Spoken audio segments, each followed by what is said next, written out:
네, 안녕하세요. 9월 24일 토요일 새벽 기도회 시작하겠습니다. 기도드리겠습니다. 은혜로우신 우리 아버지 은혜를 감사와 찬양을 드립니다. 억만 죄악 가운데 죄와 허물로 죽었던 우리를 살려주시고 하나님의 자녀 삼아주시고 이 땅에 발을 딛고 살지만 저 영원한 천국을 바라보며 소망 가운데 살 수 있도록 은혜 베풀어 주신 것을 감사합니다. 오늘 하나님께서 주신 귀한 하루를 주님 앞에 영광 돌리며 살겠습니다. 우리가 그렇게 살 수 있도록 주님 도와주옵소서. 오늘 하루도 주님 앞에 의탁하며 예수님의 이름으로 기도드리옵나이다. 아멘. 네, 찬송가 91장 부르겠습니다. 슬픈 마음 있는 사람 91장입니다. 예전 찬송가 91장 같습니다.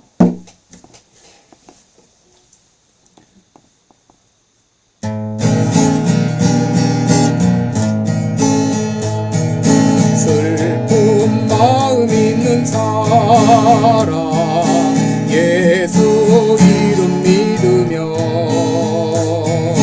영원토록 변함없는 기쁜 마음 얻으리. 예수의 이름은 세상의 소망이요 예수의 이름은 천국의 기쁨일세. 거룩하신 주의 이름 너의 방패 삼아라. 만난 시험 당할 때에 주께 기도드려라. 예수의 이름은 세상의 소망이요 예수의 이름은 천국의 기쁨일세. 존귀하신 주의 이름 우리 기쁨 되도다. 주의 품에 안길 때에 기뻐 찬송 부르리. 예수의 이름은 세상의 소망이요 예수의 이름은 천국의 기쁨일세. 우리 갈 길 다가루 에 보좌 앞에 나가 왕의 왕께 경배하며 면류관을 드리리. 예수의 이름은 세상의 소망이요 예수의 이름은 천국의 기쁨일세.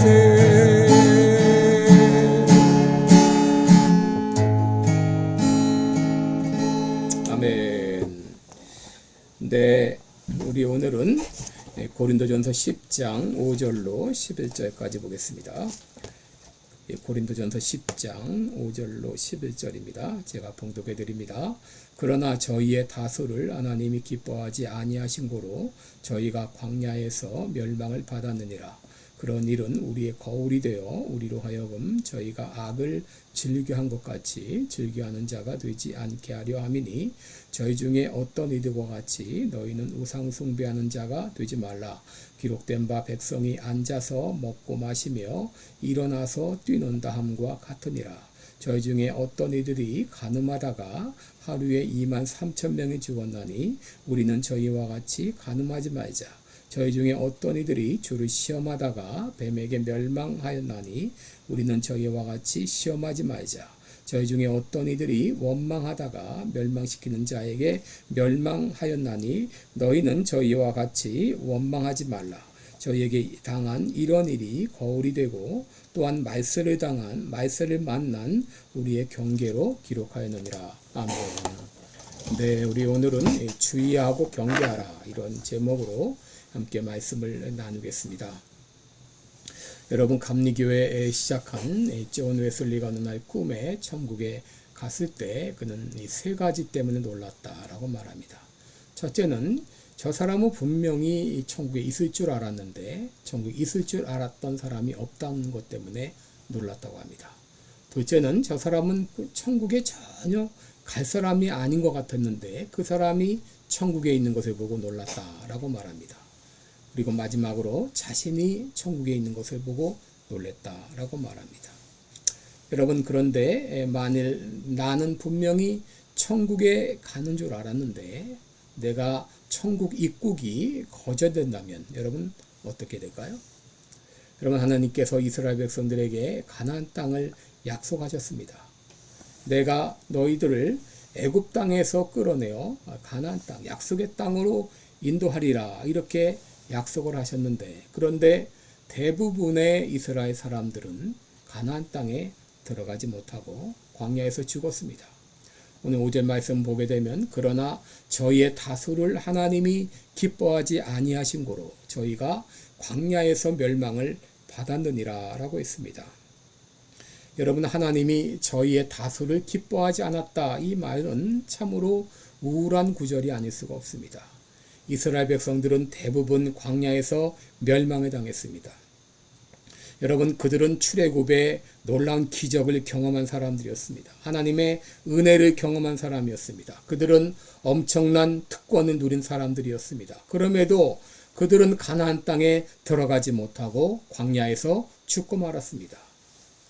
여러분, 이것은 우리에게 두 가지 교훈을 주고 있는데, 첫째, 우리가 가진 이 경험이 안전을 보장하지 못한다고 하는 것이죠.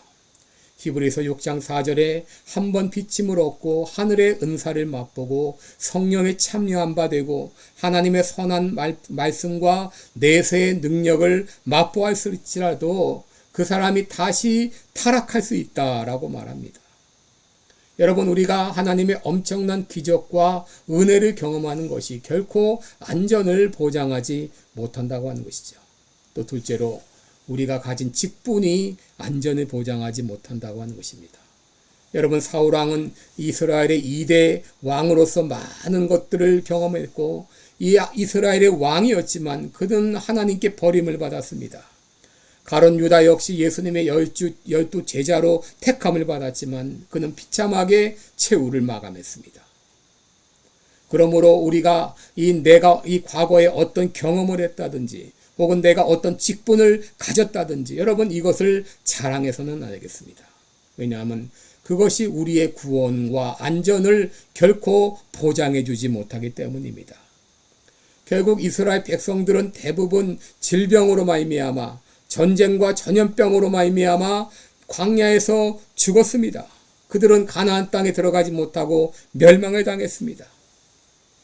하나님의 신분이라고 하는 그 직분이 그들의 안전을 보장해 주지 못한 것입니다. 여러분, 성경이 왜 기록되었습니까? 오늘 6절 말씀 보게 되면 그런 일은 우리의 거울이 되어 우리로 하여금 저희가 악을 즐겨한 것 같이 즐겨하는 자가 되지 않게 하려 함이라 라고 말했습니다. 여러분, 여기 거울이라고 하는 말은 헬라어 투포이라는 말인데 이것은 모형 혹은 샘플, 이그젬플 그런 말입니다. 이스라엘 백성들의 예를 기록한 것은 너희는 그런 전철을 다시 본받지 말라는 것입니다. 그런 전철을 따르지 말라고 우리에게 경계로 기록한 것입니다. 다시 말해 이스라엘 백성들이 걸어갔던 그 길을 너희들은 따라가지 말라고 말하고 있는 것입니다. 그러기에 사도 바울은 오늘 조심하고 경계하라고 말하고 있습니다. 그렇다면 우리는 무엇을 경계해야 되는가? 첫째, 우상 숭배를 경계해야 됩니다.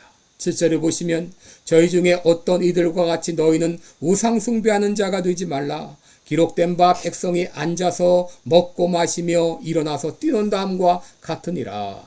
여러분 여기 우상숭배자가 되지 말라. 이것은 여기서 언급된 우상숭배는 출애굽기 32장에 나오는 아론이 만든 금송아지를 앞에 두고 그 앞에서 뛰놀았던 이스라엘 백성들을 가리키는 말입니다. 출애굽기 32장 6절에 보면 이스라엘 백성들은 금송아지를 만들어 놓고 이것이 애굽에서 우리를 인도한 신이다 라고 말하면서 화목제를 드리고 앉아서 먹고 마시고 일어나서 뛰놀았다 라고 말합니다. 여러분 이것은 우상 앞에서 우상을 섬기는 행위를 말합니다. 여러분 여기 일어났다는 이 말의 히브리어 단어는 출애굽기 32장 6절에 사용된 말입니다. 이것은 바로 놀리다, 농담하다, 조롱하다, 모욕하다 그런 뜻이 있습니다. 바로 이 단어가 창세기 22장 9절에 하갈이 이삭을 희롱했다 할 때 희롱한다는 이 그 단어와 같은 단어입니다. 그들은 우상 앞에서 일어나서 우상과 함께 춤을 추었습니다. 여러분 이 춤은 성적 행위를 부추기기 위해 고안된 노래와 춤을 말합니다. 여러분 사도 바울이 왜 이 말씀을 기록했습니까?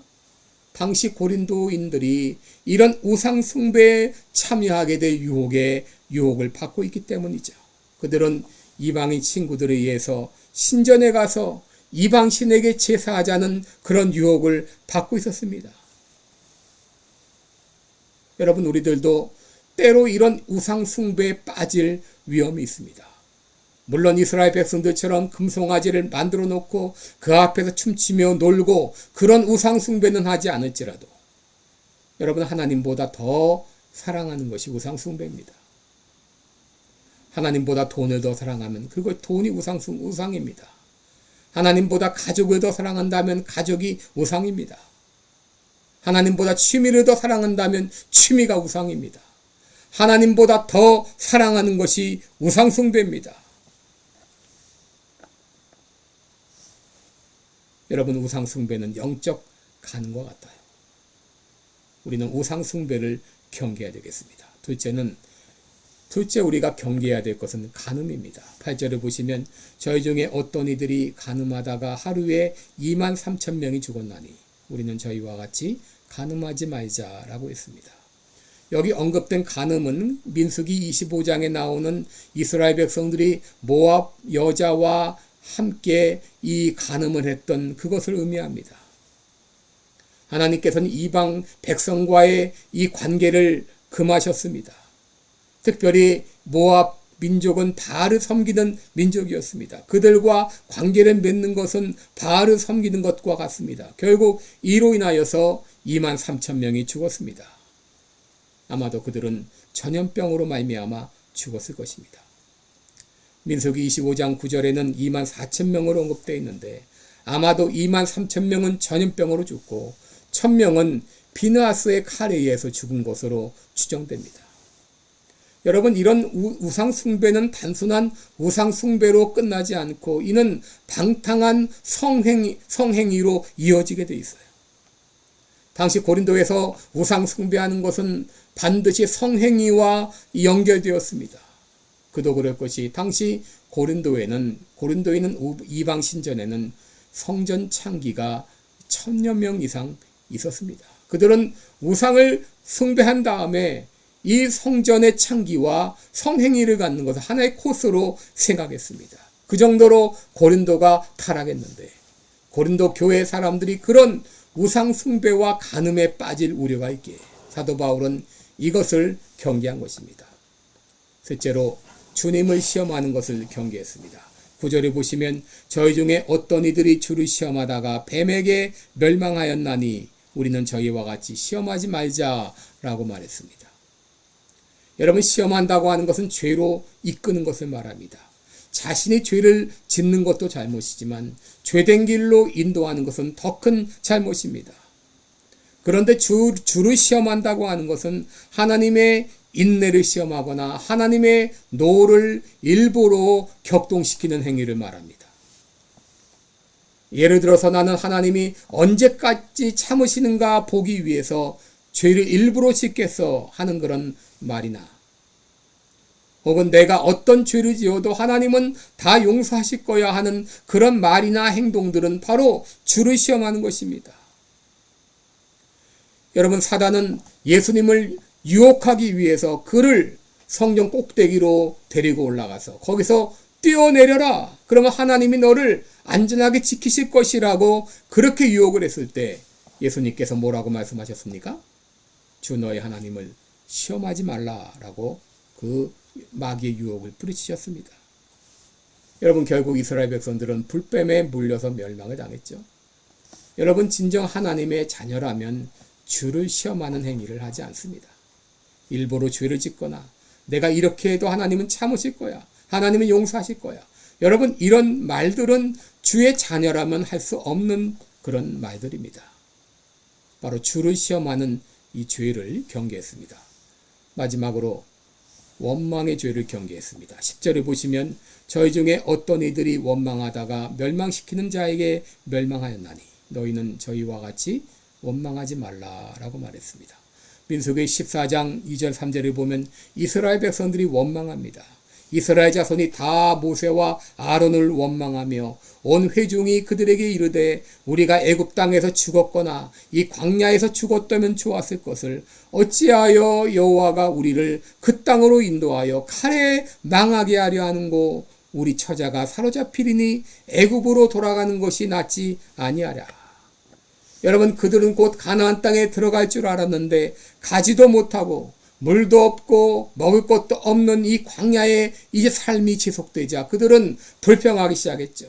모세와 아론을 원망했고 더 나아가서 하나님을 원망했습니다. 그리고 그들은 애굽으로 돌아가자고 선동을 했어요. 결국 그들은 파괴자들에 의해서 다 멸망을 당했습니다. 여기 파괴자는 주의 천사들로 보입니다. 여러분, 하나님께서 왜 이 일들을 성경에 기록하였나요? 11절에 보시면 저희에게 당한 이런 일이 거울이 되고 또한 말세를 당한 우리의 경계로 기록하였다. 이 경계라고 하는 말도 투포이, 아까 거울이라는 말과 같은 단어입니다. 우리로 깨닫게 하시기 위해서, 우리로 경계케 하시기 위해서 이 말씀을 주신 것입니다. 지금 캘리포니아는 계속 좌파로 치닫고 있죠. 그래서 아동 성전환을 가능하게 하는 법안이 지금 상하원을 통과하고 이제 주지사 서명을 남겨놓고 있습니다. 여러분, 이 법안은 타주에 있는 아동일지라도 자기가 원하면 캘리포니아에 와서 성전환 수술을 할 수 있도록 허락하는 그런 법안입니다. 그리고 14살 여중생이 약물 중독으로 사망을 했는데 여러분, 이 소녀가 언제부터 약물을 손에 대었기에 그리고 얼마나 약물을 많이 복용했으면 약물 중독으로 사망하겠습니까? 이런 일들이 지금 일어나고 있는데 지금 사단은 우는 사자와 같이 두루다니며 삼킬 자를 찾고 있습니다. 그러기에 사도 베드로는 근신하라 깨어라 라고 말했고 에베소 6장 11절에는 마귀의 괴계를 능히 대적하기 위하여 하나님의 전신갑주를 입으라 라고 말했습니다. 오늘 이제 우리가 이 악한 마귀의 유혹을 한시라도 우리가 허락해서는 안 되겠습니다. 그러기에 우리가 전신갑주로 무장해야 되겠습니다. 나에게 구원의 투구를 쓰여 주옵소서. 의의 흉배를 붙이게 하여 주옵소서. 진리의 허리띠를 띠게 하여 주시며 믿음의 방패로 무장하고 성령의 검, 곧 하나님의 말씀을 가지고 이 악한 마귀의 괴계를 능히 물리치는 내가 되게 하여 주옵소서. 오늘 이 아침에 그렇게 기도하시기 바랍니다. 기도하겠습니다. 은혜로우신 우리 아버지, 악한 마귀는 우는 사자와 같이 두루다니며 삼킬 자를 찾고 있습니다. 이럴 때 우리가 정신 차리고 전신갑주로 입고 깨어 기도하며 이제 오늘 말씀에 기록된 이 죄와 악과 당당히 싸워 승리하는 우리 모든 성도들이 되게 하여 주옵소서. 감사드리며 예수님의 이름으로 기도드리옵나이다. 아멘. 네, 여러분 계속 기도하시기 바랍니다. 고맙습니다.